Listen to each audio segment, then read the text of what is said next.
It's the real Jonathan Smith Show on Indy Sports Ticket, 1430 AM, 93.9 HD2, and always on the free Indy Sports Ticket app. What's going on? Welcome into the real Jonathan Smith Show here on Indy's Sports Ticket. Thank you for tuning in, no matter how you're tuning in, whether that's YouTube, Indy Sports Ticket. You can head over there and subscribe. Maybe you're watching on X__Jonathan Smith to follow me there and watch the show there. You can also listen on that Indy Sports Ticket app, which you can download wherever you find your apps. And, of course, 1430 a.m. as well if you're driving around Indianapolis. And today's a beautiful day because we have football tonight, and I can't wait.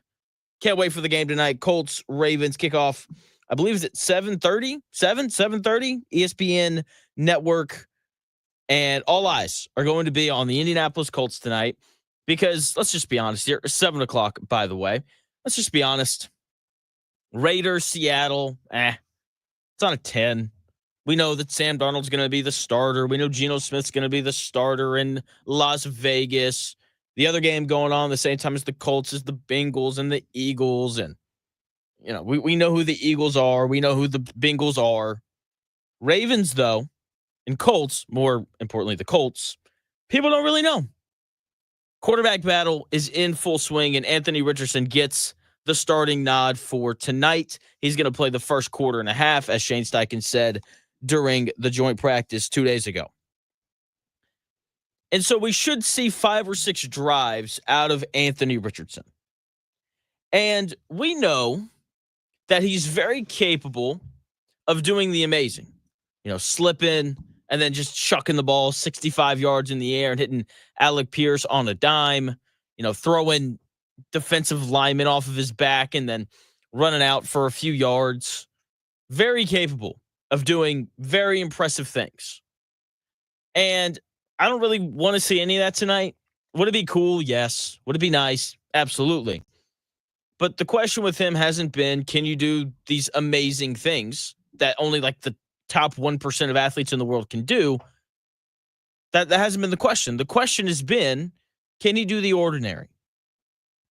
And that's really all that I want to see from Anthony Richardson tonight. Can he just keep the car on the road? Can he keep the offense moving? Can he just stay on schedule? Can we get to 3rd and 3 consistently and then pick it up? Can on first down we pick up 5 yards because instead of pushing the ball way down the field, you instead decided to, hit Jonathan Taylor in the flat and he picked up 5 yards. And then on second down, you did the same thing and you went first down, second down, first down again. Move the offense like normal. Keep the car on the road. Just drive the speed limits. I don't need any theatrics from Anthony Richardson tonight. I need to see him look like and do things that starting quarterbacks in the NFL do. Because that has been the issue with him. He hasn't done the things that we just expect for starting quarterbacks in the NFL to do. Like make good decisions with the football. Take the check down occasionally. Not saying do it every time, because if you take the check down every time, then you turn into Daniel Jones. And I don't want Daniel Jones to be the starter, even though I still think that he will be, because I'm still not convinced that Anthony Richardson can consistently do the things that we expect for starting quarterbacks to do. We haven't seen him do it yet. We've seen little glimpses of it here and there. And we had the one game last year against a very talented New York Jets defense where Anthony Richardson looked like a starting quarterback for a game. He made the easy throws. When it was open, he would hit, guys deeper down the field. Aside from that, though, we haven't seen Anthony Richardson consistently look like a starting quarterback. And that's all that I really want to see tonight, especially considering that he's going to be playing against the Baltimore Ravens backups. If you can't look like a starting quarterback and in firm control of the offense and make good decisions with the football against backups, good luck winning this job, man. That's another aspect of this that really needs to be remembered. He's playing against backups tonight. The Colts are going to have their starters out on the field, obviously with the exceptions of guys that are a little bit banged up. So the offense for the Colts tonight should be clicking. It should look really, really good, considering that, once again, they're playing against the Ravens backups. And because they're playing against backups, one good drive from Anthony Richardson isn't going to cut it. I remember last year playing the Bengals and Kirk Herbstreit's calling the game. And the takeaway from that game was what Kirk Herbstreit said, saying that if Anthony Richardson struggled, do they go to Joe Flacco? And everyone got all upset. Oh, how? No way. Even though Anthony Richardson went on to get benched for Joe Flacco later in the season. I think that's the thing that people remember the most from that preseason game. The thing that I remember the most was Anthony Richardson went out there. I think the first two drives, they went 3 and out. And then the last drive, he was on the field. Oh, man. It's like 6 plays. Anthony Richardson making every throw possible. Hitting guys underneath, driving the ball over the middle of the field, and so on. And after that drive, everyone was like, see, Kirk, he's got it figured out. No big deal. And I just remember being like, it's one drive. Like, did you not see the other two and how horrendous they were? And one great drive from Anthony Richardson tonight isn't going to be enough. It's not enough. He needs to look like a starting quarterback every single drive. Because I've seen enough of he looks good today. Oh, he looked good on that drive. Oh, he looks good on that play. Well, the majority of the snaps he's taken as a quarterback for the Colts in both the preseason and the regular season, they have not looked good. And to me, that doesn't mean he needs to score a touchdown on every drive tonight, because even the backups for the Baltimore Ravens are going to be good football players, and they're going to be, important for the Ravens this year. To me, it just means, can you make smart decisions with the football? Can you make the easy throws? If no one's open and you don't have a lane to run, do you just throw the ball away? Can you just do those things? Because if you can, then I feel pretty good about him going forward. So that's what I want to see from him tonight. Just look like a starting quarterback. Make the easy things look easy.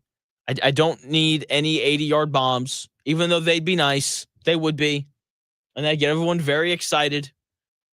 But just look like a starting quarterback from start to finish tonight. That's all that I want to see from Anthony Richardson. Now, Anthony Richardson is not the only quarterback that's going to be playing for the Colts tonight.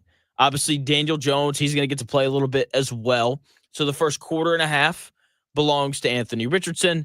Daniel Jones will then come in and finish out the rest of the first half. And so hopefully we see Daniel Jones get in for two or three drives. And there's something that I want to see him do so badly. So badly. I want to see Daniel Jones have to do the 2-minute drill to close the first half. Because the non-2-minute drill stuff, it's going to look pretty ordinary. And it's going to get a lot of Colts fans fired up. It's going to be nice for some of you. Because you haven't seen ordinary quarterback play from the Colts quarterback position 3 out of the last 4 years. Gardner Minshew gave you some ordinary quarterback play. Matt Ryan didn't. Sam Ehlinger didn't. Joe Flacco didn't. Anthony Richardson hasn't. It's the reality of it. So that part of it, Daniel Jones running the offense, I think he's going to be fine in that regard. But I want to see him in the 2-minute drill, because that is a time period where we see quarterbacks become more aggressive, or at least they should become more aggressive. And I want to see what Daniel Jones looks like when he's aggressive. Does he have what it takes to execute when the defense knows that he's throwing the football? Because that's really the question. Like, why was Peyton Manning great?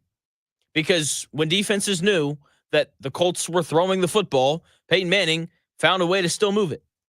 Tom Brady, when defenses knew that the Patriots were throwing the football, he figured out a way to move it and to complete passes. And I think it's important to see Daniel Jones in the 2-minute drill, because we need to find out if he can be a bus driver instead of a bus rider. The year that he made the playoffs with the Giants was a lot of Saquon Barkley. A lot of Saquon Barkley. Run the football, shorten the game, rely on the defense. He's a bus rider. He was. And look, I get it. The Colts haven't had competent quarterback play in 3 of the last 4 years, and it's going to be nice seeing Daniel Jones trot out there and complete a little 6-yard out route to Josh Downs, and then complete a little slant route to Michael Pittman Jr. 7 yards down the field, and all that kind of stuff. Like that's going to be nice.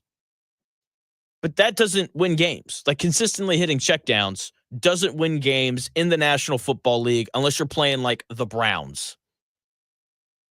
The Chiefs, the Eagles, the Bills, the Ravens, the Lions, and the rest of the best teams in the NFL, the teams that are expected to be good at football, they all have quarterbacks who have the ability to make things happen when they need to happen. How many times have we seen Patrick Mahomes pull a rabbit out of a hat late in a game? We see him do it time and time again. That's why he's 17-4 in playoff games, which is absurd. How many times have we seen Josh Allen, find a way to break a tackle and then rip off a 20-yard run to put his team in field goal position? Time and time again. How many times have we seen Jared Goff step up in the pocket and rip a ball to Amon-Ra St. Brown late in the game to put the Lions in field goal position or whatever it is? You have to have quarterbacks who can make big plays in big spots. You have to have it. And Daniel Jones didn't really do that in New York. And you can say, oh, well, Jonathan, the supporting cast wasn't great and all this kind of stuff. I just watched Josh Allen have another win the MVP with Khalil Shakir as his best wide receiver. I've seen Patrick Mahomes win the Super Bowl with Travis Kelce as his really only reliable option, and Valdez Scantling being the second best receiver. It's just, I get it. Weapons are important, but the quarterbacks who need weapons in order to be successful tend to not win the Super Bowl, and they tend to not win playoff games. And I get it. It's nice to have great receivers and great tight ends and all these things. And people keep telling me how great the weapons are for the Indianapolis Colts and all that kind of stuff. It's good. It's cool. It's fine. I think the weapons are fine. I don't think they're great. I don't think they're terrible. I think they're just good. And so Daniel Jones is going to have an opportunity, hopefully tonight, in that 2-minute drill to show me at least, because that's what really matters. That's what really matters. Daniel Jones has to impress me, not Shane Steichen or Chris Ballard or anybody else. Me. That's his, the ultimate authority on this. And so I just want to see him and what he looks like when he is forced to really kind of push the ball down the field. How does he look when he has to throw the football past the sticks? How does he look when the Colts don't have any outs left and they're trying to get into field goal range? And he's got to put one on the money 15 yards down the field by the sideline. Can he make that throw? That's not the question, because he can make that throw. Will he make that throw? Because I just find him to be too timid. I think he plays it a little too safe. And if he wins the starting quarterback job for the Colts, that's going to be fun for the 4 weeks. And all the Anthony Richardson haters, because there's a lot of them, they're like, oh, look at that. He completed 66% of his passes. We lost the game, 24-14. But hey, completion percentage. He made all the easy throws. If we can just give up less than 14 points, then we'll be okay. It's no. You have to go score points. And the best way to be able to go out and score points is to have a quarterback who is uber aggressive and can push the ball down the field. Dinking and dunking your way down the field is so hard to do. You've got to have a quarterback who can get you a chunk play from time to time. Now, coming up at 11, so here in about 45 minutes, Frank Schwab, who's a senior writer over at yahoosports.com, he's going to join the show. He did some like preseason power rankings. He talks a little bit about Anthony Richardson and Daniel Jones in there. He's a big time gambler as well. I don't know if he's going to bet the games tonight, but I'm going to talk to him about that. And that's going to be great. So make sure you're tuned in for that here in about 45 minutes. And all eyes tonight are on Anthony Richardson and Daniel Jones. But Riley Leonard is just as important as both of them tonight. And I'll tell you why in 4 minutes.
If it's in today's sports world, it's here. The real Jonathan Smith Show on Indy Sports Ticket 1430 AM. 93.9 HD2 and always on the free Indie Sports Ticket app. Welcome back to the Real Jonathan Smith Show here on Indie Sports Ticket. Thank you for tuning in, no matter how you're tuning in, whether that's YouTube, Indie Sports Ticket. If you want to head over there and subscribe. Maybe you're watching on X__ Jonathan Smith to follow me there and watch the show there. You can also listen on that Indie Sports Ticket app. Anthony Richardson getting the start tonight. Daniel Jones going to play about half a quarter. And then Riley Leonard. Sounds like he's going to get the football for the second half. And people are rightfully going to be very glued in on how Daniel Jones and Anthony Richardson play in the first half. Some of you might even be inclined to be like, you know what? I'm just going to watch the first half, and then I'm going to turn it off because who cares to see these backups play? I do. Riley Leonard is actually very important to the Indianapolis Colts this year. He is. Riley Leonard, he is the axe inside of the break glass in case of emergency case. And there might be a fire this year, like legitimately. We know the injury history with Anthony Richardson. Concussion against the Texans, shoulder surgery, back issues since middle school. It's a really long list of injuries for Anthony Richardson. Daniel Jones, in 6 years, has had 6 different injuries. 6.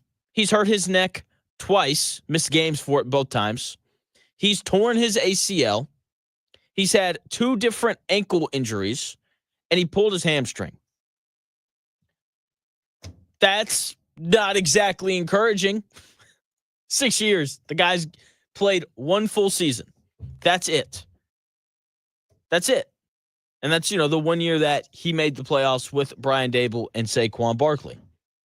He's got a lot of injury history as well. That next stuff is kind of concerning. I don't think it's out of the question that Daniel Jones starts and gets hurt at some point. And then Anthony Richardson comes in as the backup, and all the Anthony Richardson fans are excited. And then Anthony Richardson gets hurt. And then we're all looking at the 6th round pick, Riley Leonard out of Notre Dame, to come in and lead us to the playoffs. And Notre Dame fans are going to get excited because Riley Leonard he's the new Sam Ehlinger. Not saying he's as good as or the same as Sam Ehlinger, but he's the new 3rd-string quarterback that was good in college and played at a big-name school, one here in Indiana. And there's like, oh, Riley Leonard, here we go. I don't think it's out of the question that we see Riley Leonard snaps this year. Seriously, like that is, it's not out of the question. Just the injury history of both guys cannot be ignored. And so I do think it's important to watch Riley Leonard play tonight because he might get snaps in the regular season beyond coming in and taking a knee when the Colts are down 30, not up 30, down 30. So I just want to see tonight, does Riley Leonard look like an NFL quarterback? Can he run the offense? Does he look overwhelmed? Is he in control? It's really all that I want to see from him. Like can you just be functional in your first, experience playing in the NFL? I get it. It's the preseason, not the same as the regular season, but still, these reps are valuable for these guys. Now, some guys don't need reps, right? There are some players for the Colts who aren't going to play tonight for various reasons. They're like Johnny Walker Black. That's 12-year-old Scots, for those who don't know. A little older, nice enough to save for important occasions, but it's also not locked away like a McAllen 30-year. It's just not the same. So like Jonathan Taylor, he doesn't need to play tonight. He better not play tonight. I think if he plays tonight, that's dumb. It is. It's just dumb. We know exactly who he is. We know that he's going to touch the football 300 times this year. He's going to take enough hits as is. Just on those carries and receptions. Ignore all the times he's in on 3rd down and has to pick up a blitz from, a 250-pound linebacker running right at him. He doesn't need to play tonight at all. DeForest Buckner doesn't need to play. He doesn't need to play tonight at all. He's 31. We know who he is. He missed 5 games last year with some injuries. He doesn't need to play a snap. all preseason. Doesn't need to play a snap all preseason. Right? Like just like leave him on the sideline. Don't even make him dress out.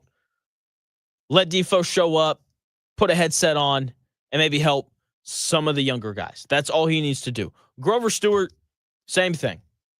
He's also 31. We know who he is. And he's not fighting for any position, right? You know, he had injury trouble 2 years ago when he only played 11 games. He doesn't need to play a snap. Doesn't need to play a snap. Zaire Franklin and Michael Pittman Jr., they're both kind of battling injuries. Like they practiced in the joint practice against Baltimore. That's great. Love that for them. Appreciate them showing up. They don't need to play in this game. Javarius Ward, he's been dealing with some injuries as well. The cornerbacks for the Colts, man, just a lot of injuries in that room. It's kind of concerning. But, you know, like not bad enough. Like I'm sure if it was a regular season game, a lot of the guys could play. But Javarius Ward doesn't need to play tonight. Right? We know who he is. Best cornerback on a team that went to the Super Bowl a few years ago. So he doesn't need to play. So that opens up opportunities for some of these other guys. And these opportunities are really important because guys are competing to make the roster. There was a guy drafted by the Colts a long time ago named Brandon Burlsworth. And you're probably like, I've heard that name. Yeah, because the Brandon Burlsworth Award goes to the best walk-on in college football. Every year, he played at Arkansas. Go Hogs. There's a movie about him. You know, he went from walk-on to, you know, starting, was all SEC, senior year, first team All-American, and he ended up being a first-round pick by the Colts to play center. All right, and he ended up playing a lot at Arkansas, obviously, because he worked hard, and when he was given opportunities, he played well, and he capitalized on them. And if you're a fringe roster guy, you have to do that tonight. When you're given the opportunity to go out there and play in these games, like you have to, and you have to play well. And there are some players for the Colts tonight who are going to have an opportunity to earn some playing time. And there's guys for the Colts tonight who are going to have the opportunity to just make the roster. I'm not going to go over the guys that are fighting to just make the roster because if they're fighting to make the roster, hopefully we don't hear their name called at all tonight. So these are some guys that I think need to be paid attention to as we play the preseason game tonight against the Baltimore Ravens.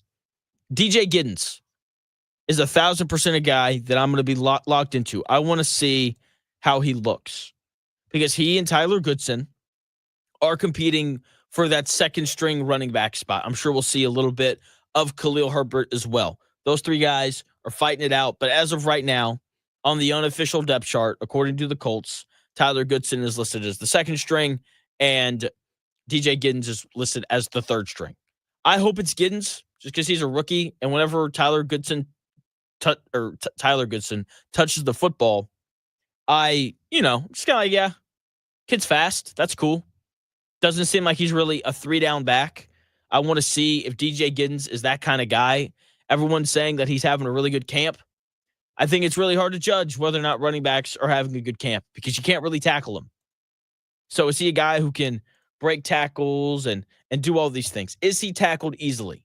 Hopefully the answer is no. And I think we're going to find out about that a little bit tonight when he gets some carries. A.D. Mitchell, another outstanding camp. Chad Ochocinco was like, A.D. Mitchell's so good. I don't know if you saw that tweet yesterday. Another outstanding camp. Reminder, A.D. Mitchell had an outstanding camp last year. He's got to do it at some point when the lights are on and the cameras are on and he's on TV and everyone's watching.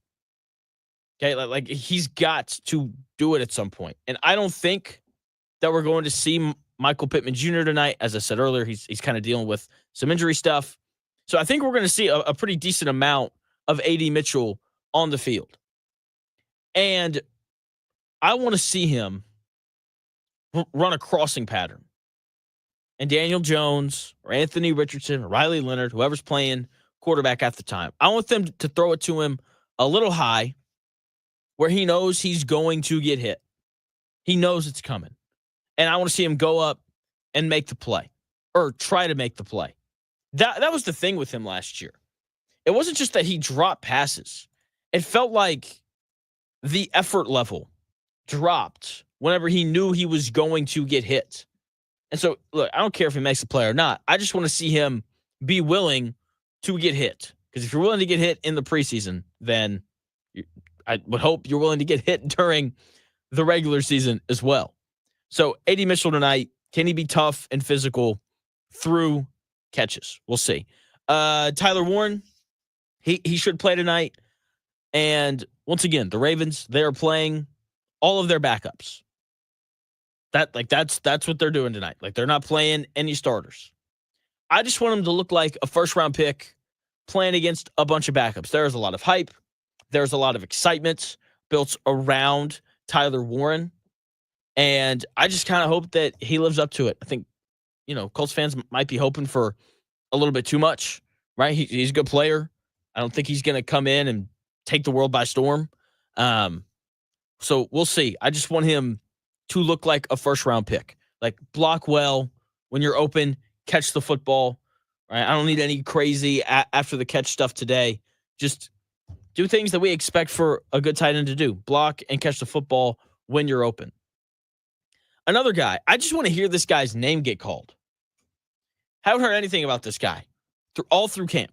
JT Tuimoloau, second-round pick, edge rusher out of Ohio State. Haven't seen anything about him.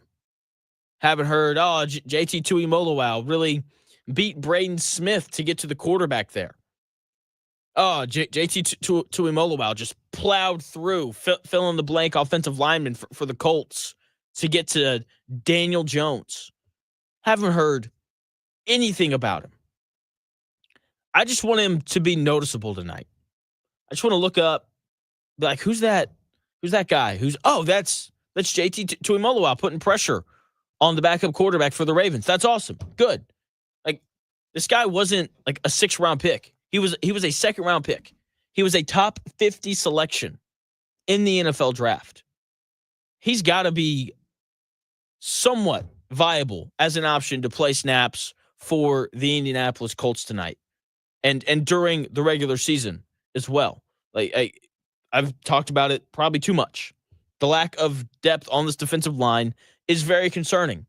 And if JT Tuimoloau can put out some good reps tonight, it'll make me feel a little bit better. Not a lot better, but a little bit better. Also very intrigued to see how guys like Tyquan Lewis look coming off the elbow surgery. Samson Ebukam, how does he look? Coming, 30 years old, coming off the torn Achilles. How does he look tonight? Very, very intrigued by that as well. I think that Hunter Wohler is another guy who needs to be mentioned. He had a big day 2 days ago at the joint practice. Not one, but 2 interceptions coming against Lamar Jackson. He's projected to make the roster because in the reps that he's gotten in practice, he's played pretty well at linebacker and strong safety. But he's also been really good on special teams. So the Colts need more depth pretty much everywhere. And maybe he can be that kind of guy. Maybe he's a guy who comes in, and because he played safety in college, he's a bigger safety, I guess. They talked about moving him to linebacker. Maybe he's a guy who, plays in the 2-minute drill at linebacker because he can cover a little bit and he's bigger and he can make tackles. Hopefully he continues to play well. The Colts need more depth, and maybe he can be a guy who gives them just a little bit more depth. I also think it's worth paying attention to all of the linebackers. No one knows about any of them, not named Zaire Franklin. I just hope someone looks awesome, whether it's Cameron McGrone, maybe it's Jalen Carlisle. They're both competing for that starting linebacker spot, to replace EJ Speed. Liam Anderson, he's probably going to get some snaps tonight. What does he look like? All the linebackers matter. I just one guy flying around, making plays, don't care who it is, because the Colts need so much help at linebacker. Like they are desperate for any sort of good linebacker play. Right? Just one guy. I don't need them all to play well. I don't need them all to look great.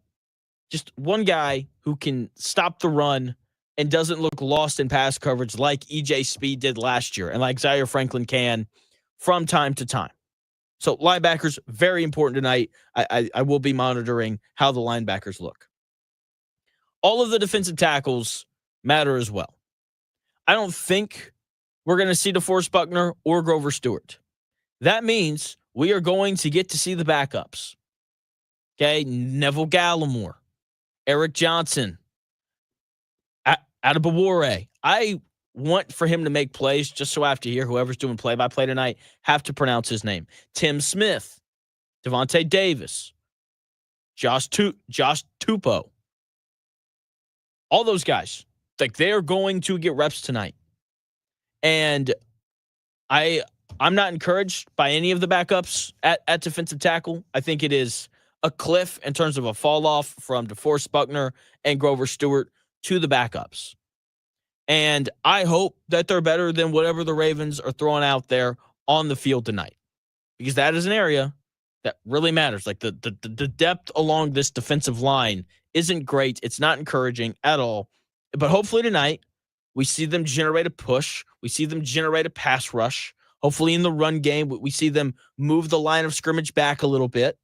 That'll make me feel better going forward, because once again, this defensive line depth, not great. Not great at all. But what is great, could be great, is this Indiana football team, right? We are like 2 weeks from Saturday. We've got college football back, which means Indiana football, it's almost back, and they're going to be better this year. And I'll tell you why in 4 minutes.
You're still glowing, flirting, grooving. You've still got it. But your immune system weakens as you age, making it harder to fight flu, pneumococcal pneumonia, RSV, and COVID-19. Vaccines are a key part of any health routine and help strengthen your immune response. Ask your doctor or pharmacist which vaccines you need. Schedule in minutes at vaxassist.com. Sponsored by Pfizer.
to noon. The Real Jonathan Smith Show.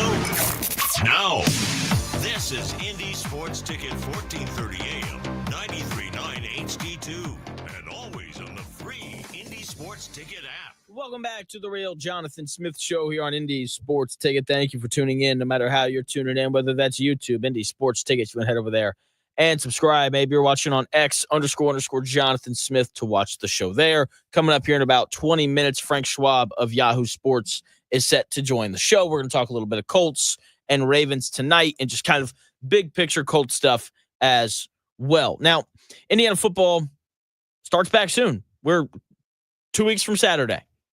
We have our first college football Saturday of the year. I'm excited. My wife's even more excited. She's like, Jonathan, I can't wait for you to sit on the couch all day Saturday and just stare at the TV. Like, I was like, honey, I'm glad you're as excited as I am. And Indiana went 11-1 last year. Indiana fans were excited because for the first time ever, Indiana had a legitimately good football team. And they would walk out onto the field on Saturdays and you'd be excited. Like, yeah, like we expect to win today. That is such a good feeling when your favorite team is just expected to win whenever they go play games. And they won a lot of them. You know, I guess 11-2, 11-1 in the regular season. But when they played Ohio State and they played Notre Dame, like the upper echelon, the top tier of college football, there was an obvious gap. Grand Canyon size gap. Okay, like it wasn't close. And this year, I don't expect them to be as good as the best teams in college football, but they might have shrunk the gap a little bit.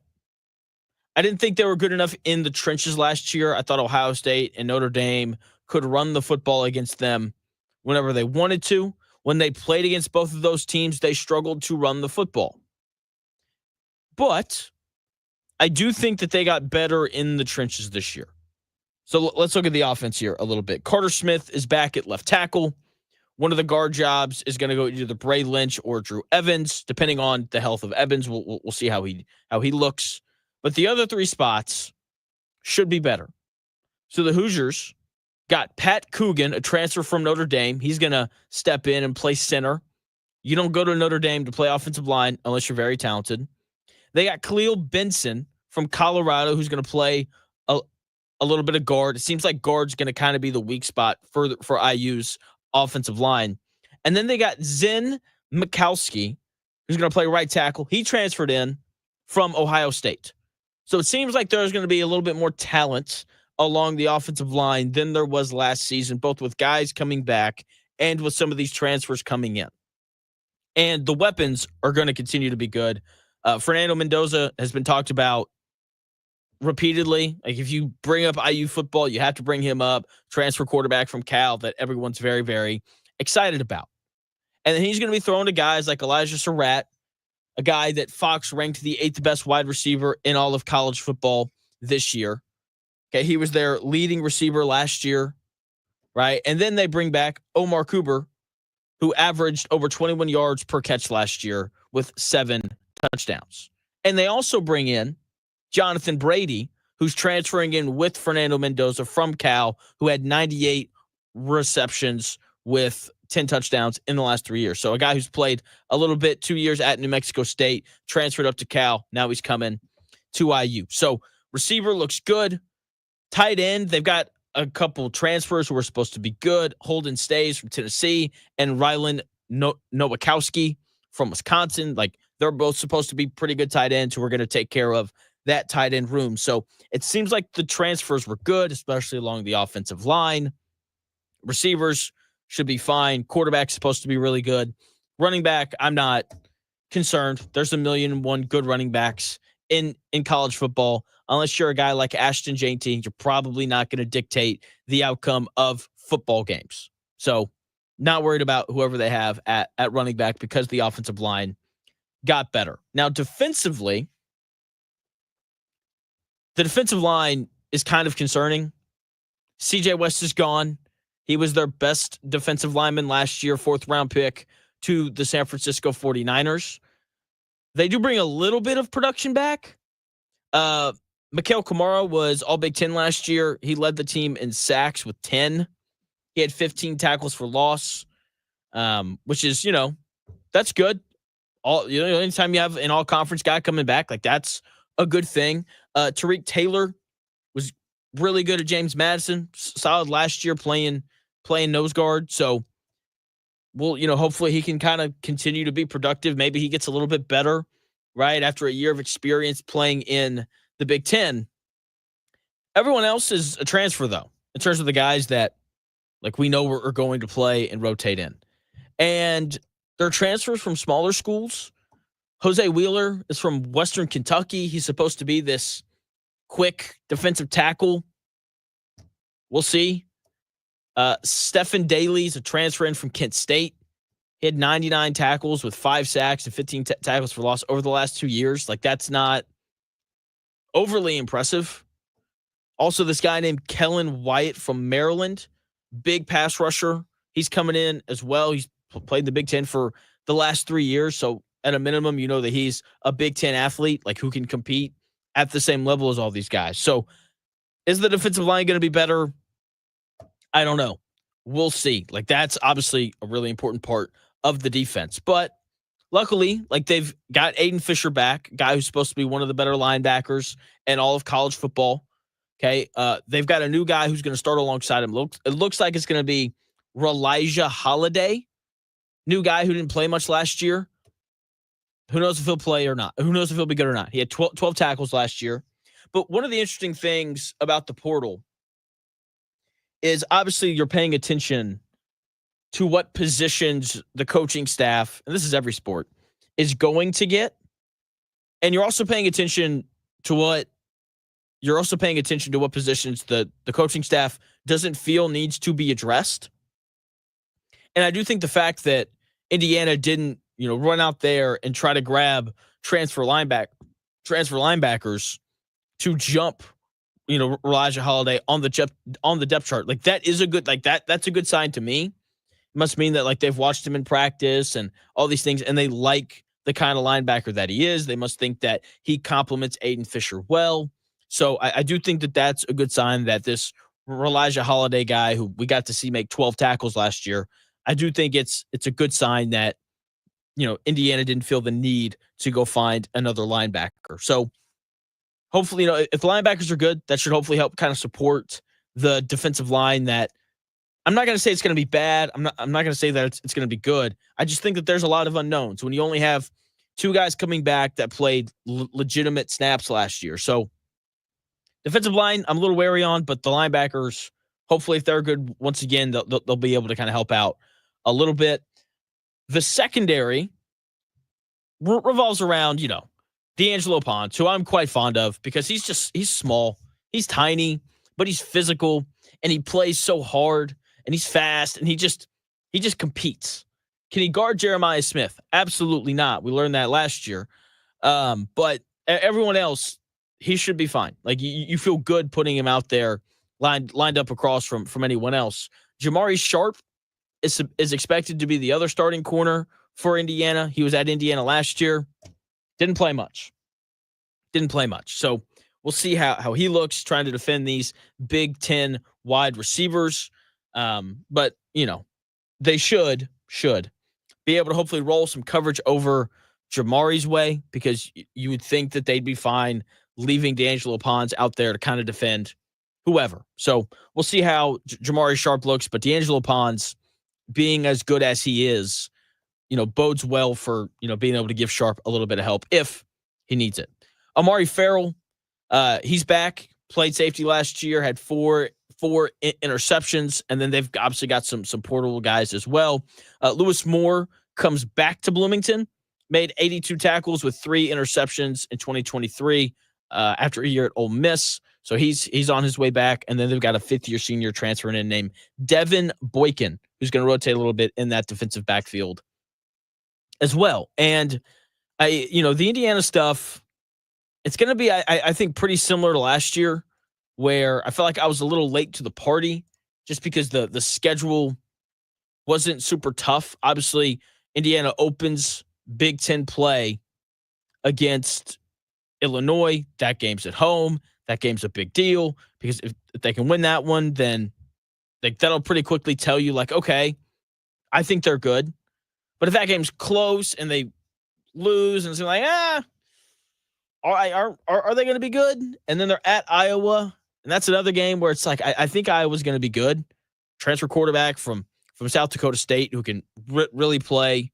Like, I think Iowa's going to be good. Like, if Indiana wins that one, is that going to be enough to tell me that they're good? Probably not. Saturday, October 11th. That is the day we are going to find out how good this Indiana team is and whether or not they've actually improved the roster and gotten better as a team from last year to this year. That's the day where they go on the road to Oregon. Will they lose that game? Probably. It probably will. They're probably going to be double-digit underdogs because Oregon's supposed to be really good once again because Oregon's expected to be good every year. So we're going to see them, on October 11th, and I think that's the day where we're going to find out how good this team is. Like, is this team good enough to win a college football playoff game this year? I don't know. We're going to find out. And then Saturday, November 8th, they're at Penn State. Probably not going to win that one either. But if they win that one, if they're able to pull that one off, then you start to feel a little bit better about who they could potentially be in the college football playoff if they get back 10-2, 9-3. That kind of seems like the record that they're going to kind of go for this year. That Illinois game is going to dictate that. I don't think they'll beat Oregon or Penn State on the road. But I don't think that's the goal this year for Indiana. Like, obviously you want to win every game, but I just want to watch the game and not feel like they are tremendously outmatched like they were last year against Ohio State and Notre Dame. That's the desire that I have for Indiana this year. We'll see if they can do that or not. Indiana basketball is not that far away. We're less than 3 months away now from their first game. And they're in Puerto Rico right now playing basketball. And they just crushed whoever they played. Some school I've never heard of. They beat them 98-47. And like, that doesn't really matter to me. Like, it's nice to hear that they won by a lot, and like that's fun and that's cool and all that kind of stuff. It's great. But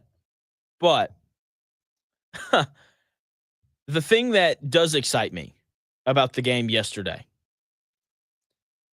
is the fact that Indiana shot 21 threes in the first half. Shot 21 threes in the first half. And I'm so excited now. Just knowing that this Indiana team, like, they're going to play, I think, a little bit faster than what Mike Woodson's teams did. They're going to shoot the ball better. They're going to look to shoot the ball. And it's going to be great. I am so excited to watch how this team plays against real competition. Like, they open with Marquette. So unlike Indiana football, we're going to find out pretty quickly with Indiana basketball how good they're going to be this year pretty quickly, because their non-conference schedule is actually kind of tough. So hearing that they shot 21 threes and a half, that's exciting. That's encouraging for me. And I can't wait for Indiana basketball to get rolling in November. But it's football season. We got the Colts playing against the Ravens tonight. Frank Schwab from Yahoo Sports, he's going to join the show when we come back here in about 5 minutes. He did these preseason power rankings. He talked a lot about the Colts in there. He's also a big gambling guy, so we're going to talk about that a little bit as well when we come back here in about 5 minutes.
It's the real Jonathan Smith Show on Indy Sports Ticket, 1430 AM, 93.9 HD2, and always on the free Indy Sports Ticket app. What's going on? Welcome into the real Jonathan Smith Show here on Indy Sports Ticket. Thank you for tuning in, no matter how you're tuning in, whether that's YouTube, X, or that Indy Sports Ticket app, which you can download wherever you find your apps. Got a great guest lined up for you, Frank Schwab, senior writer over at yahoosports.com. He covers the NFL. You can also hear him on the Inside Coverage podcast. They released an episode, I believe 2 days ago, where they did a whole bunch of like preseason gambling stuff, long-term bets, over-unders. It's great. I listened to it last night. Make sure you go and check that out wherever you get your podcast. Frank, what's going on, man? How are you? Doing well. Yeah, preseason football tonight. It's getting closer and closer. Important preseason football tonight, which is really nice. What do you make of the Colts going with Anthony Richardson over Daniel Jones to start the first preseason game? I think, I don't know. The fact that they said, like, they're going to get one start each, well, somebody had to go first. I don't know that there's a lot to be gained by, who goes first, who gets the second game. Look, if it was me, I would just give Anthony Richardson everything. Like, whatever. Like, Daniel Jones is a fine fallback, but I think everybody there, no matter how much Anthony struggled last year, everybody there knows that's the path to being a contender soon. If Anthony Richardson breaks out, it's not Daniel Jones. Like, Daniel Jones could be a perfectly reasonable starting quarterback in that offense, and maybe they win 9 games, like one of those type of things. But I wouldn't split anything. The one thing Anthony Richardson needs, we all know this, is reps. He needs to play as much as he can. So I wouldn't be splitting it at all. But Shane Steichen's a smarter guy than me when it comes to football. So I root for Anthony Richardson, because if it hits for him, if it ever all comes together, he'd be so fun to watch. Like, it's just all the physical tools in the world. We all know that. We've seen the flashes of greatness. I just wonder if a coaching staff that knows it's probably on the hot seat this year just does the safe thing and goes with Daniel Jones at the end of the day. I don't know. It's absolutely fascinating to watch, and I think whatever we see in the preseason is going to go a long way in determining who gets that job. I think that's the thing that you said, like, right there at the end. Like, I think if Shane Steichen knew that he was going to be the Colts head coach for the next 2 years, then he would absolutely just be like, Richardson, it's you. But if it's me or you, I think I'm going to pick me every time. And I think that's how everybody kind of operates. And that's really the big thing with the Colts this year. I was reading over your preseason your preseason power rankings, and you had the Colts 24th. Is that just about the quarterback, or is there more to it with the roster? I think, if I'm going to nitpick anything, the offensive line has been such a strength for so long. They did lose on that offensive line. I mean, that worries me for sure. But, this was a team, I'll be honest, like, I think nationally, like outside of Indiana, I think a lot of people looked at, if you asked them what the Colts record was last year, I don't think a lot of people would guess 8-9. I think they would guess like 5-12 or whatever. Like, it just, like, the negativity about Anthony Richardson's season was the story of the Colts season. And I think that leads us to believe that they were worse than they were. Maybe in the back of my mind, I'm still stuck with that thinking they were worse than they were, when, if you want to be optimistic, you could tell a story of, hey, this team went 8-9 with the 31st best passer rating in the NFL last year. If you just get to an average point at quarterback, the rest is there. I mean, they've made improvements at cornerback, and they've shored some things up. I don't know. I'm probably a little lower on the Colts than I should be. I'm low, but I'm higher on Jacksonville. There's just other teams I'm a little higher on this year. But a lot of it is just, yes, if I can't put a team with Daniel Jones at quarterback higher than 24. I just can't. Like, I just can't do it. And I don't know that I could put a team with a quarterback completing 46% of his passes higher than 24th either, regardless of how pretty good they were last year relative to, I guess, their perception.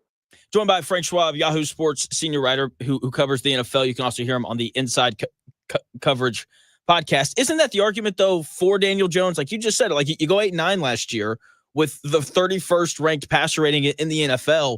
If Daniel Jones can just run the offense, we saw it a couple years ago with Minshew, who really wasn't that great. They're a swing pass away from winning the division and making the playoffs. Like, isn't that the argument for playing Jones? Very well could be. It's just what your goal is. If your goal is, hey, we want to be a Super Bowl contender, then you can't. Then what does Daniel Jones do for you? I mean, if the goal is, hey, we want to make a run at the playoffs, we sneak in at 10 wins maybe, and maybe we win the division if the division isn't very good, then yeah, Daniel Jones. I think Daniel Jones has the higher floor, lower ceiling. Anthony Richardson has the lower floor, higher ceiling. And it's just what you want as an organization. And, we kind of alluded to it, both of us, that what you want as an organization might not align with what a coach on the hot seat wants. Like, we like to think of all these guys doing what's best for the organization, but around the NFL, like, self-preservation is a thing. Like, Shane Steichen likes his job. He wants to keep his job. Well, how do you keep your job? It's not going, 7-10, playing Anthony Richardson all season and saying, hey, well, he got the reps he needed. He's going to be better next year. It's an interesting question on just, it's basically, again, it's just, what are your goals as the Indianapolis Colts this year, future years totally, and who's making the decision? What are their goals? Because I don't think Daniel Jones gets you any closer to winning a Super Bowl. He just doesn't. I can't, look, we've seen Baker Mayfield and Sam Darnold and, all these stories, Geno Smith. Maybe Daniel Jones is that next guy, but I just don't see it. I never see the Colts or anybody being a Super Bowl contender starting Daniel Jones at quarterback. Whereas maybe the percentage chance of Anthony Richardson being that Super Bowl contending quarterback is 10%, but at least it's non-zero at this point. Joined by Frank Schwab, Yahoo Sports senior writer who covers the NFL. You can also hear him on the Inside Coverage podcast. I think the Sam Darnold reemergence and the Geno Smith reemergence has been like one of the worst things for football fans of bad teams, because it's like, maybe like this is the next guy. And I think you're right in the regards of, like, Daniel Jones isn't winning a Super Bowl. Like, it's probably not going to happen. But even for like the Geno Smiths and the Sam Darnolds, like, even though they've improved, could you see those guys winning a Super Bowl at some point? Probably not. Although I say that, and look, if Minnesota wins Week 18 last year, they're 2 home win games away from a Super Bowl. So I think many quarterbacks, as long as they're not absolutely terrible, which I don't think Darnold definitely wasn't last year, and I don't think some of these Geno is. I think Geno's. If you put a good enough team around those guys, you can win a Super Bowl. It's harder though. It's incredibly hard to compete with the Chiefs and the Ravens and the Lions even and the Bills when you just are in the bottom half of the league at quarterback. And I mean, that's what you're aiming for. If you're swinging for at best a double with Daniel Jones, maybe swinging for a single is probably more apt comparison, because I don't see it with him. And maybe he does break out. I didn't see it coming for Sam Darnold. I was telling, all last year I was saying, well, they're not starting Sam Darnold. It's got to be J.J. McCarthy because Sam Darnold's not very good. Well, Sam Darnold got MVP votes. They're fifth place votes, but it still speaks to how good he was. But yeah, you're right. I think everybody's going to be wish casting that for a while. Just like they wish casted. Look, I don't think Anthony Richardson is a fourth pick of the draft if Josh Allen doesn't develop like he does. Now everybody's wish casting every inaccurate quarterback coming out of college with all these physical tools, saying, well, Josh Allen did it, then this guy can do it. Well, that's really not how it's worked through NFL history. Yes, one guy did it, but it doesn't necessarily mean that everybody's going to do it now just because Josh Allen did it. And it doesn't necessarily mean every dusty veteran is going to become good just because Geno Smith did it. Yeah, and I think part of the development of quarterbacks, Josh Allen played a lot of college football. Anthony Richardson didn't, which I think is a piece of the puzzle that people miss. Speaking of Richardson, what do you want to see from him tonight to make you – I get it. Like, it's the preseason and the Ravens, like they're not going to play their starters. Is there anything that Richardson can do tonight to make you a little bit more confident in kind of who he is as a quarterback? And this is so basic and everybody would answer this. It's just being accurate with the football, run an offense. Like look, Anthony Richardson's never going to be 2009 Drew Brees when it comes to accuracy. We know that. He's not completing 70% of his passes. But can you complete 60? I don't even know that a number matters in a small sample of one preseason game. How do you look? Are you getting the ball out on time? Do you look comfortable in the offense? Are you hitting receivers where they need to be? Just the strides that you just did not see last year. I just want to see him comfortable throwing a football.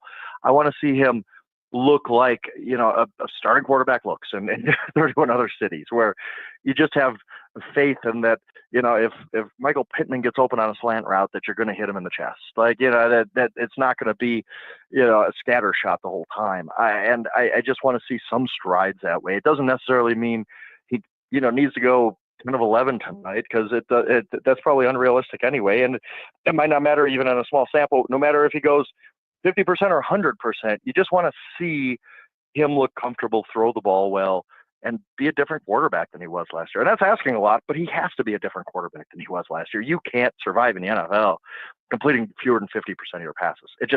It is not going to happen. It is not going to work in this league. So yeah, that's what I want to see from him. More than stats, more than any singular highlight play. I know he could throw the ball downfield. I know he could throw 75 yards off platform if he has to.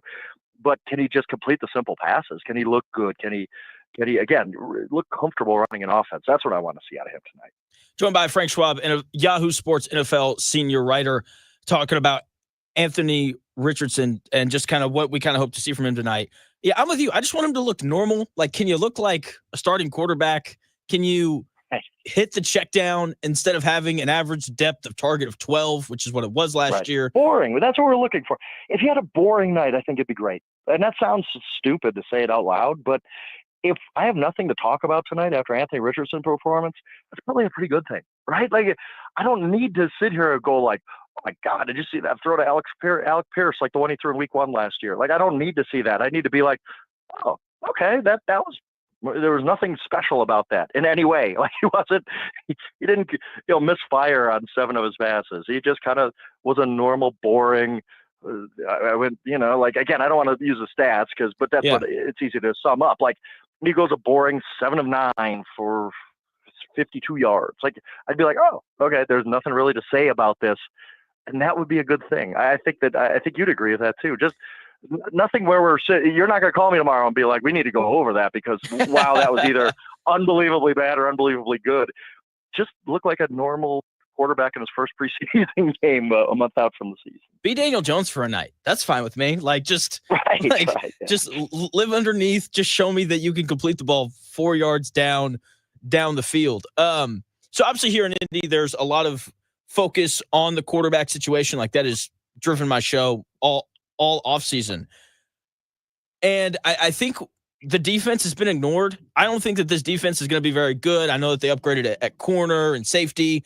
I just don't think that there's a ton of depth. What do you kind of think about this Colts defense? And I tend to agree with you that I don't think it's going to be great, but I think they were fairly reasonable last year with pretty bad cornerback play. And without, I think the key to it all is Latu. He's just, look, pass rushers in year 1 don't usually jump off the page. Like, it's hard position. It's a really, really hard position. But he wasn't great. Like, he just was there. He's fine. He flashed a little bit here and there. If he can, graduate to being a 10-sack guy, boy, does that change a lot for that defense. And that's what they expected when they made him the first defensive player picked in that draft. So I think the Colts defense can be, I don't think it's going to be a top 5. I don't even know if it's going to be a top 10, but can it be, top 12, top 14? Yeah, why not? Like, I mean, they've been pretty solid for a while now, and Buckner's great and all that kind of stuff. So I think it's reasonable to expect an above average defense from the Colts, while realizing that there's a possibility that they're not. There's a possibility they take a step back, and there's not a ton of difference makers on that defense. But I'm really interested to see it. Like, they have a lot of players I like. Zaire Franklin and Carly's, I think, played really well late last season. And, you could see that they're I don't think it's going to be a big liability. I really don't. I don't know if it's going to be a big asset either, but I just, the Colts defense, I'm kind of just like, I kind of just shrug and say, yeah, I think they're going to be fine. Like, they're going to be perfectly reasonable above average defense. Joined by Frank Schwab, NFL senior writer over at yahoosports.com. You can also hear him on the Inside Coverage podcast.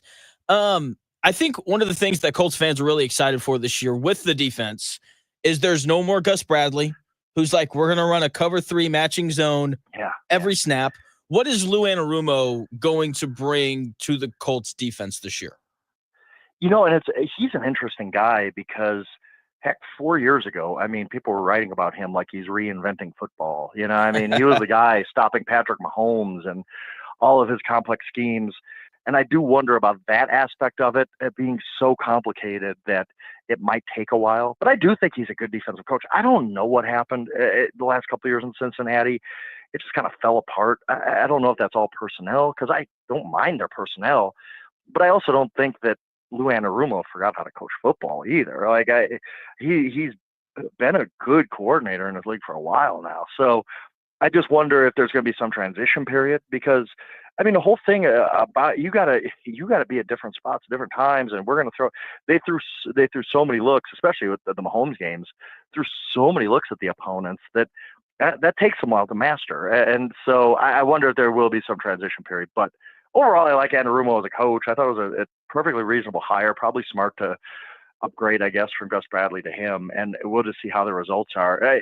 The bet is that Lou Anarumo is still a very good football coach, and he's the guy he was in 2021, not the guy he was the last couple of years when the Bengals had an MVP level quarterback and couldn't make the playoffs. Yeah.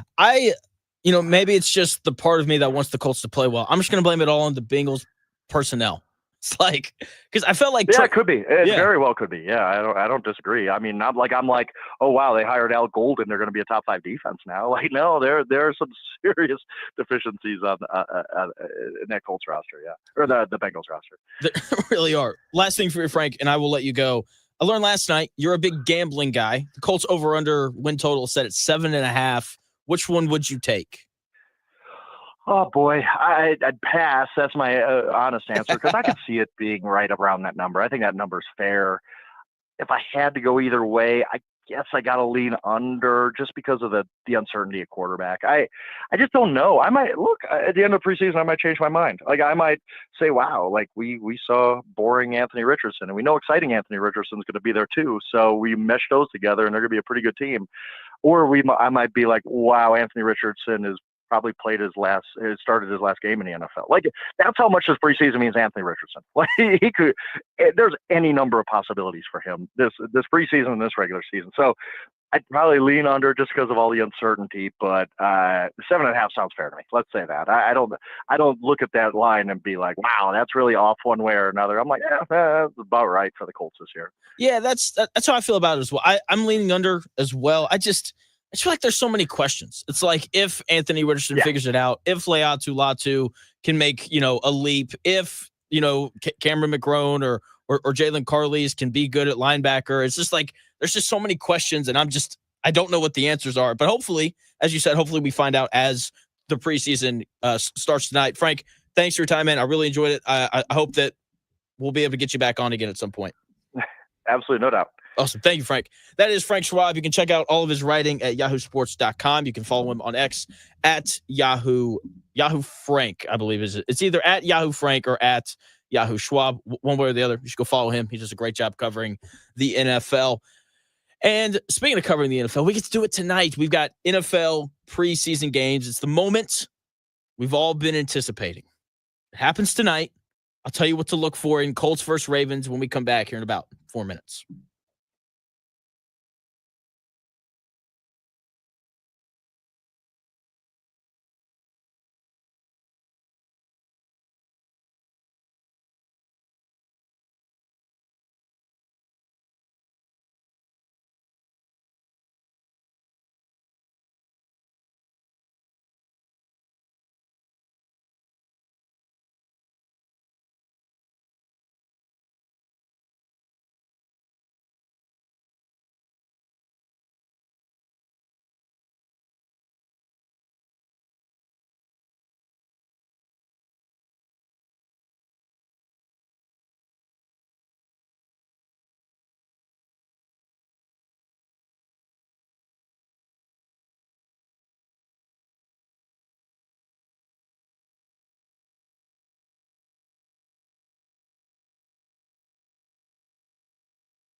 may, one day, be a must-listen for sports enthusiasts. Yeah, and monkeys might fly out of my butt. Uh-oh. The Real Jonathan Smith Show on Indy Sports Ticket 1430 AM, 93.9 HD2, and always on the free Indy Sports Ticket app. Welcome back to the Real Jonathan Smith Show here on Indy Sports Ticket. Thank you for tuning in, no matter how you're tuning in, whether that's YouTube, Indy Sports Ticket. If you want to head over there and subscribe, maybe you're watching on X__Jonathan Smith to follow me there and watch the show there. You can also listen on that Indy Sports Ticket app, which you can download wherever you find your apps. Big thanks to Frank Schwab, who joined me in the last segment to talk a little bit about the Colts, the upcoming season, and what we kind of hope to see from Anthony Richardson tonight. And, you know, the Anthony Richardson opinions split. Some people want to see him fail. Some people want to see him succeed. I hope he plays well. You know, hopefully we're going to get to see him for like 5 or 6 drives tonight as he plays a quarter and a half. He is going to get the start, and then Daniel Jones is going to play, I guess, the final, 7.5 minutes or so of the second quarter. And so hopefully we get to see Anthony Richardson let it rip a bit. I'd love to see him throw the football, 12 times tonight, 12, 13, 14 times. Like, let's go. Let's see what he's got. Because we know what he's capable of. Like, we kind of know what he's got, right? We know he's got a big arm. We know that, he's big and he's athletic and he's fast. And, like he passes the airport test. Like when you see Anthony Richardson, you're like, that guy plays football. And then he says, I play quarterback. And you're like, whoa, you play quarterback? Like he passes all of that. The talent stuff, he passes it. Okay, like I don't need to see him do the amazing things tonight. I don't need him slipping and chucking it 70 yards in the air to Alec Pierce on a dime, even though, like, that'd be cool. Wouldn't mind it. I just need him to be ordinary. I need him to be Clark Kent tonight. All right? Superman, save that for maybe the playoffs. Save it for the final 2 minutes when you're on the road in Kansas City and you're trying to beat Patrick Mahomes. Like, save it for that moment. I don't need Superman tonight. I need Clark Kent. All right? I need the 4-yard slant route to A.D. Mitchell tonight to be thrown on time and on target. I need the 8-yard out route when it's 3rd and 7 to Josh Downs to be on time and on target. I need for Tyler Warren when he's sitting in the middle of the field wide open on like a little snatch route. I need you to hit him. I need you to do the basic, ordinary things. I just want to see Anthony Richardson keep the car on the road tonight, right? Like, just drive the speed limit. There's no hurry. I don't need any theatrics. Just look like a starting quarterback. Look like you know and understand the offense. Look like you know how to shift protection whenever the Ravens blitz. Look like you know what you're doing. Because there were moments last year where it just didn't look like he knew what he was doing. He'd miss throws and, not side the protection, and then there's a free rusher. And like there were too many issues like that last year, in addition to the inaccuracies of his passes.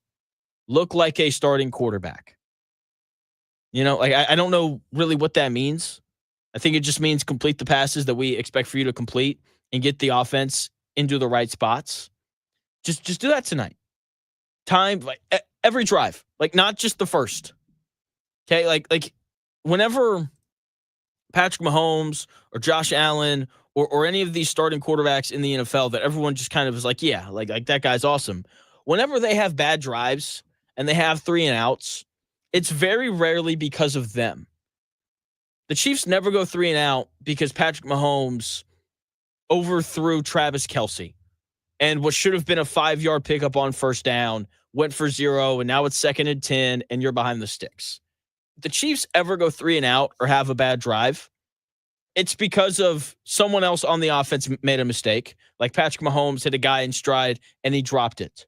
Or maybe the defense just had, they just called the perfect play to counter whatever the Chiefs were doing, on 1st, 2nd, and 3rd down. Right? Like it's never because of Mahomes. If the Colts have a bad drive tonight, it can't be because of Anthony Richardson.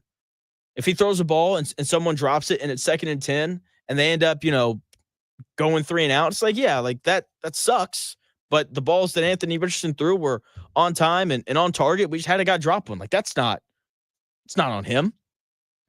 That's what I want to see from him tonight.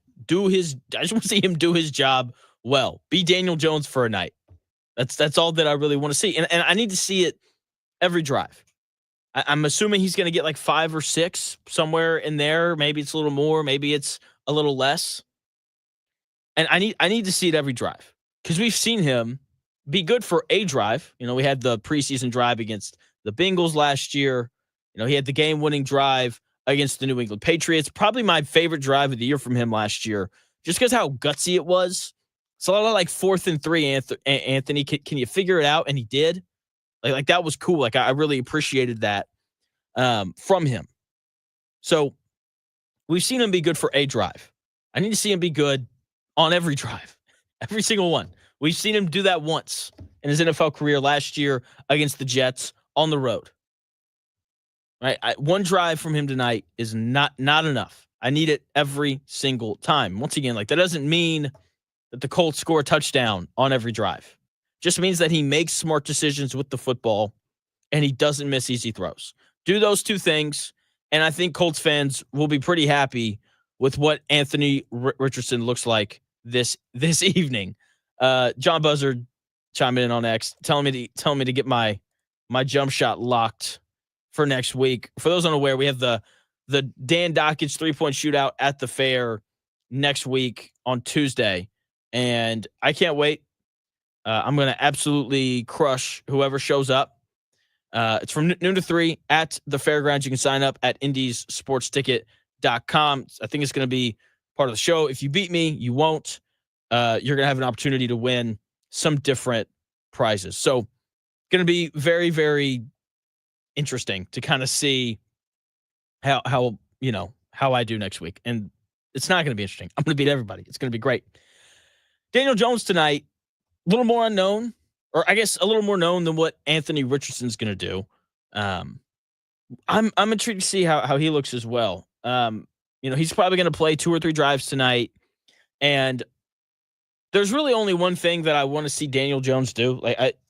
He's going to be fine, I think, in the natural flow of the offense. Like he can hit the 4-yard slant route. He can hit A.D. Mitchell on a drag route underneath. Like he can do all of the basic things. There's just not a very big wow factor when it comes to Daniel Jones. And so when it comes to him, I want to see him play in the 2-minute drill. The non-2-minute drill stuff is going to look ordinary. Right? Like it's going to be ordinary, right? And it's going to be nice for a lot of the Colts fans. Like, oh, he hit the slant route, and oh, he hit a little drag route underneath, and oh man, he just threw a 5-yard out route. Oh man, it's just so nice seeing normal quarterback play, happen for a guy in a Colts jersey. And like that's fine. Like that's not what I'm looking for. Like I'm looking for a dude who can win games. And the reason why I want to see Daniel Jones do the 2-minute drill is because that's usually a time period where we see quarterbacks become a little more aggressive. I want to see Daniel Jones be aggressive. I want to see if he's willing to do it. Like, does he have what it takes to execute when the defense knows that he's throwing the football? Because that's usually where, you get your separation between your best quarterbacks in the NFL and your like middle tier and bad quarterbacks.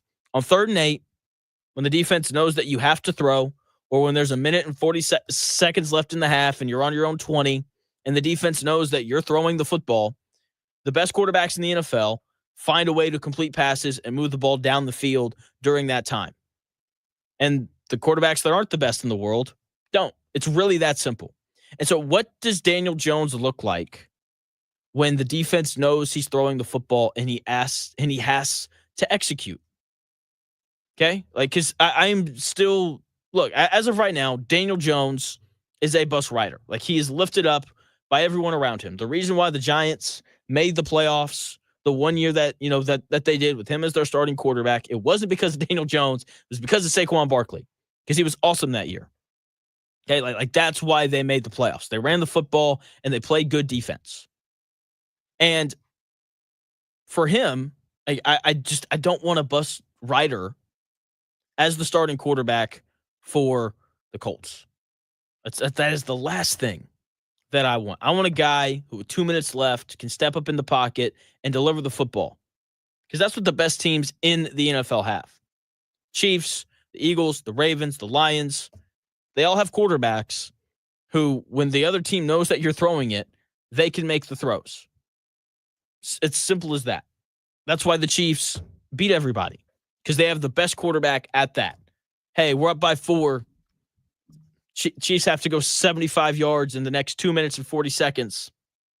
And then Mahomes is like, yeah. And then he just makes every play. And part of why the Eagles were so good last year is because when the defense knew that Jalen Hurts was going to throw the football, he made the plays that he needed to. We see Josh Allen do it time and time again. Same thing with Lamar Jackson and Matthew Stafford.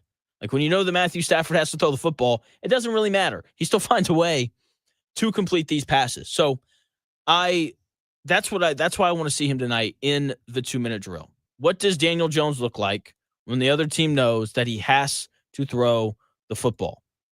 Okay? For Anthony Richardson, Peaches in the chat asked me if I'm optimistic about Anthony Richardson. I am. Seems like he's figured probably not everything out, but some things out so far throughout this training camp. It's hard for me to fully buy in just because of what we've seen for the last 2 years. It's like one good preseason game and some good training camp practices and a questionable joint practice. Cordell Woodland told us yesterday on the Dan Dockett show that Anthony Richardson wasn't as great as what all the Indy people said. So there's some questions there. So one game, it's not going to erase the last 2 years, but it'll make me feel a little more confident in him because he is the guy that I want to be the starting quarterback for the Colts. I think Frank Schwab said it really well in that last segment. Like, you're not winning a Super Bowl with Daniel Jones. And I get it. The standard and for the Colts isn't Super Bowl anymore. It's win a bad division and lose in the first round of the playoffs. But for me, like, I would like to see them win a Super Bowl at some point and compete for that at some point. And Daniel Jones is never going to be that guy. Anthony Richardson, though, he might be. So I am optimistic, because how can you not be optimistic with all that talent? I just want him to look normal tonight. Can he just do the easy things and make him look easy? If he can do that, then the job should be his. Now, you might be inclined to turn this game off at halftime after Anthony Richardson and Daniel Jones are done for the night. I'm telling you right now, do not do that. Do not do that. All eyes are going to be on them, obviously. Richardson, Jones, who's going to be the starting quarterback. But Riley Leonard is still very important to this Colts team, to a point where he may play during the regular season. I'll tell you why in about 4 minutes.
The best takes.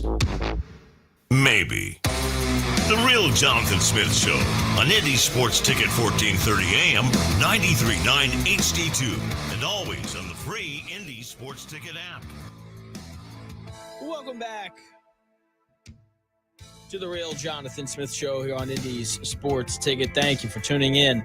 No matter how you're tuning in, whether that's YouTube, Indy Sports Ticket, then head over there and subscribe. Maybe you're watching on X__Jonathan Smith to follow me there and watch the show there. You can also listen on that Indy Sports Ticket app. We are 5 days away. Tuesday. It's happening. I'm beating any and all people who dare to challenge me in a three-point shooting contest, noon to 3 at the Indiana State Fairgrounds. I can't wait. I just can't wait. Noon to 3 during the Dan Dockett Show, we're going to have a three-point shooting contest. I'll be there to beat any and every challenger.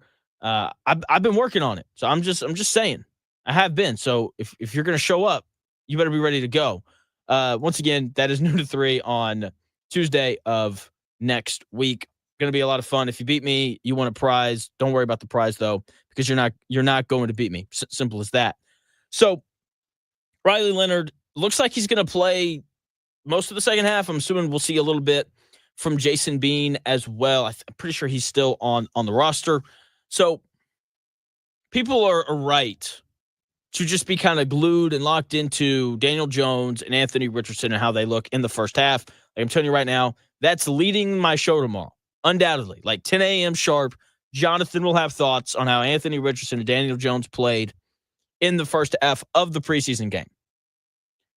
But Riley Leonard is still important, and he needs to be watched during the game tonight. Riley Leonard in the second half, his performance is important to me because Riley Leonard is like, I don't know if you've seen like those fire axes. You know, they're for like, I guess, breaking down doors whenever there's fire. And they're always behind the break glass in case of emergency case. That's who Riley Leonard is. He is the axe inside of the break glass in case of emergency case. There might be a fire this year. We know the injury history with Anthony Richardson. Concussion against Houston, shoulder issues, back issues since like middle school. Daniel Jones has had 6 injuries throughout his 6-year career. He's hurt his neck twice. He's torn his ACL. He's had 2 different ankle injuries, and he pulled his hamstring once. It is not out of the question that Anthony Richardson or Daniel Jones, whoever you prefer, wins the starting quarterback job and then gets hurt. So, like, let's say Daniel Jones wins the starting quarterback position like I think he's going to. Let's say he goes out there, it's week 3, and he takes off, and he gets tackled, and he has a concussion, and he has to come out.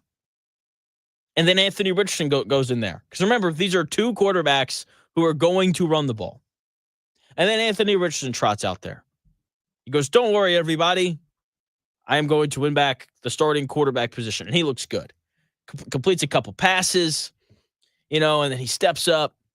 Boom, fires one over the middle. And boom, when he lets go, he gets crushed by TJ Watt. And he lands on his shoulder. And he hurts his shoulder again. Hello, Riley Leonard. Like, you're really not that far away from getting Riley Leonard snaps at the quarterback position this season. It is not out of the question at all that he plays this year. And so, look, I do think it's important. Like, what does Riley Leonard look like tonight? Can he run the offense? Does he just look in control of everything going on? Does he play within himself? Does he look overwhelmed? Those are kind of the questions that I'll be looking for answers to as we watch Riley Leonard play quarterback for the Colts tonight. So very intrigued, very excited to kind of see what the Colts look like tonight. Obviously, there are going to be some guys who aren't going to play. There's some players that are a little bit older, being saved for the regular season, as they should be. Jonathan Taylor shouldn't play a snap the whole preseason. Put him in shorts and a hoodie and let him watch the game. We know who he is. We know he's going to get hit 300 times this year. Don't need to add any more to that. DeForest Buckner, 31. We know who he is, right? Like he's going to play more than enough snaps. He doesn't need to play in the preseason. Grover Stewart, he's also 31. He doesn't need to play at all. Like we know who he is. I mean, he's not competing for any starting job or anything like that. Zaire Franklin and Michael Pittman Jr., they don't need to play. We know who they are. They're both dealing with some like minor injuries. Those guys heal up. They don't need to play. Javarius Ward, same boat. We know who he is. He doesn't need to play. Okay, we know who he is as a player. Okay, like we know he's cornerback number 1. We're good. So because of that, there are other players that need to be paid attention to. And I can't help but think about Brandon Burlsworth around this time every year. There's the Burlsworth Award in college football. It goes to the best walk-on in college football every year. He played at Arkansas. There's a movie about him. The Colts ended up drafting him in the first round after he graduated, but he ended up dying in a car accident before he ever played it down. But he walked on at Arkansas, had like 2 Division II offers, just showed up and was like, I would like to play football. And they're like, okay. And he busts his butt. And he eventually earns a starting job. And he's like all SEC. And then he comes back. And then he's, a first team All-American. And it only happened because he worked hard. And whenever he was given the opportunity to play, he did. And he was really good in those spots. And if you're a fringe roster guy tonight, you have to take advantage of these opportunities because you know how it works at these practices. It's like, oh, I'm 4th on the depth chart. I'm getting like 2 reps in this drill, and then we're moving on to the next thing. Like this is the opportunity for a lot of these guys to show that they're NFL players. And then there are other guys tonight who are going to have an opportunity to earn some playing time because they're competing for like the second string, whatever position. And guys rotate in and out all the time in the NFL because guys get hurt, and it happens. It happens. So I'm not going to go over all the guys that are like fighting for like the 53rd spot on the roster. You don't care about that. I do want to go over some guys that are important and are going to be competing for a little bit of playing time. First guy, DJ Giddens. He and Tyler Goodson are competing for that backup running back spot. And I hope it's Giddens. I've seen enough of Tyler Goodson. He drops passes. Like when he has the football, very fast, very quick, very, very explosive. Nice little change of pace from what Jonathan Taylor gives you. But DJ Giddens, like they used a 4th-round pick on him. Jonathan Taylor, he's 26, which I know doesn't sound that old, but 27, 28, it's kind of when you start to see running backs decline a little bit. It'd be nice if DJ Giddens was the backup running back this year and eventually became the starter. I think that would be a great thing for the Colts. And it seems like he's having a good camp. The issue with running backs in camp is you can't tackle them. They do the whole like wrap up thing, and then like that's it. And like that's fine. It's not like a bad thing because obviously like you don't want guys to get hurt. With that being said, is he easily tackled? That's what I want to know about DJ Giddens tonight. Is he breaking tackles, or is he the kind of running back where he gets hit, he gets hit once and then he goes down? Because that can't be the case. A.D. Mitchell, he's another guy that we have to pay attention to. He's going to play quite a bit tonight. I think I would be surprised if they played Michael Pittman Jr. So that should open up some opportunities for A.D. Mitchell to play a bit. And can he just do all the stuff that he's apparently been doing in camp? Can he create separation? Can he finish plays by actually catching the football? Can he make some contested catches? Can he go over the middle of the field and catch the football without the fear of getting hit? Which is a really hard thing to do, but if you're playing receiver in the NFL, you better learn how to do that. So A.D. Mitchell is a guy that I do think is going to be very important tonight. Tyler Warren, I'm assuming that he's going to play just to give him a little bit of experience in the NFL. I don't have any like benchmark that I want him to hit in terms of like receptions or anything. I just want him to look like a first-round pick playing against a bunch of backups because that's what's happening tonight. Yeah, he's playing against a bunch of backups, and I want him to oppose his will when he puts his hand in the dirt and he starts blocking guys.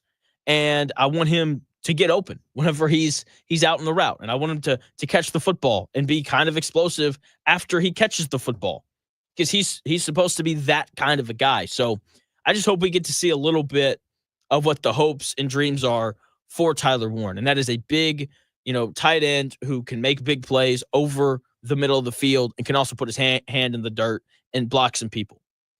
JT Tuimoloau is a guy that I'm going to focus on him tonight. Every time he's on the floor or on the field, like, I want to watch him, because I haven't heard anything about him through camp so far. We've heard more about Justin Wally, who was taken after JT Tuimoloau that's not good. Like, that's not a good sign. Originally, he was expected to be Kwity Paye's backup. He's fallen to third on the depth chart now. I just want him to be noticeable tonight. I want to be like, Tuimoloau with a pressure, Tuimoloau with a sack, Tuimoloau with, a tackle. I want to see him and feel like he made an impact, because depth along the Colts defensive line, it's a major concern. And JT Tuimoloau was supposed to be a part of the solution to that problem. And he needs to look like that at least a little bit tonight. Hunter Wohler is another guy that I think is worth paying attention to. He had 2 interceptions in the joint practice against the Ravens. He's expected to make the roster because he's been really good on special teams. Also gives the Colts, I think, some flexibility. On defense, he can play linebacker. He can also play strong safety. He's listed as Nick Cross's backup at strong safety. So that's a good thing, but there's maybe some discussion of maybe he plays linebacker in the 2-minute drill because he's better than a normal linebacker in coverage. So the Colts need more depth everywhere, and maybe he can be that kind of guy. Like, maybe he shows up and they play him at linebacker, and he's like downhill and he's making tackles, and maybe he ends up being the Colts' new starting linebacker alongside Zaire Franklin. Like that's, I don't think it's out of the question, because I don't think they know what they're going to do at that position yet. It was just kind of assumed that Jalen Carlisle was going to be, the starting linebacker alongside Zaire Franklin. Now it looks like it's going to be Cameron McGrone.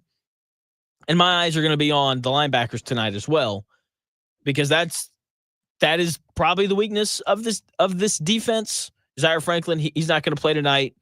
The guy's kind of battling to play alongside him in that starting role. What do they look like? How do they move? Are they fast? Are they getting downhill? Can they cover? Just how do they play? I think that is such an important thing for the Colts tonight. And I think all of the defensive tackles need to be paid attention to as well. As I said earlier, I don't think we're going to see DeForest Buckner or Grover Stewart. That means that we're going to get to see the backups. And depth along the defensive line, especially on the interior, I've just very, very concerned about. I think the starters are going to be fine, but when it's 3rd and 7, or when it's 2nd and 7, and DeForest Buckner isn't on the field, what is Neville Gallimore going to look like? What is Eric Johnson II going to look like? Tim Smith, how's he going to play? Devontae Davis, how is he going to play? It's a real important thing for the Colts. Do they have depth behind Buckner and Grover Stewart? Right now, it doesn't seem like they do, and I hope they do. And I think we're going to get a little bit of a glimpse into that tonight. Can't wait. I hope Anthony Richardson plays really well. I hope Daniel Jones plays really well. I hope they both answer all of the questions that we have. I hope Anthony Richardson does all of the easy things that we want him to do. I hope that Daniel Jones, comes out aggressive and he pushes the ball down the field and he, does all the stuff he didn't do in New York. I hope all of it happens. I want this Colts team to be good, and we're gonna get our first little peek at them tonight. Indiana basketball, by the way, apparently crushed the team that they played in Puerto Rico. They shot 21 threes in the first half, and that just brings a smile to my face. We got Indiana basketball coming up in less than 3 months now, so that is exciting as well. But tonight, it's all about the Colts. It's all about the NFL. 7 o'clock, Colts-Ravens. It's going to be a lot of fun. That's going to do it here on The Real Jonathan Smith Show. I'll be back on the air tomorrow, 10 a.m. to noon. The Dan Dockett Show comes your way next. Should be a lot of fun. We'll talk about the game tonight. The Bear from Fox Sports, he's going to come on and talk a little bit of gambling. for, I'm assuming, on preseason games and for kind of the futures as well. So very excited to have him on at 2:30. That's going to do it here on the Real Jonathan Smith Show. I will talk to you tomorrow starting at 10 a.m.